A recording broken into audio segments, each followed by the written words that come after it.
大家好，我係 Mr. Manso，今日會為大家講呢就係 S4 嘅 Mastering Mathematics Exercise 7C Question 31，我哋審一審題啊。咁就係2嘅 power to x plus 1加以5 times 呢個2 power to x 等於3。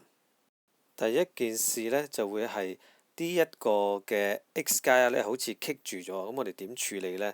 咁大家都知啦 ，index law 啊嘛，仲記唔記得邊一條呢？當然直頭係第一條啦。OK， 我哋能夠將一個 a to the power m 加 n 拆翻做兩個自相乘啊嘛，只要佢哋兩個嘅指數底一樣咪得咯，係咪啊？拆完之後點算呢？咁你會睇到啦，就係2個2嘅 x 次再加5個2嘅 x 次等於3，有冇 idea？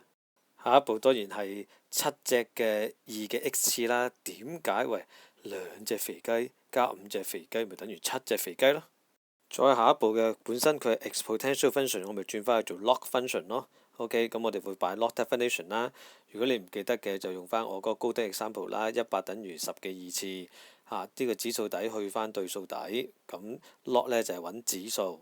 最後撳計數機咧，你會計到呢就係-1.22嘅3個有效數字，咁就話計完㗎啦。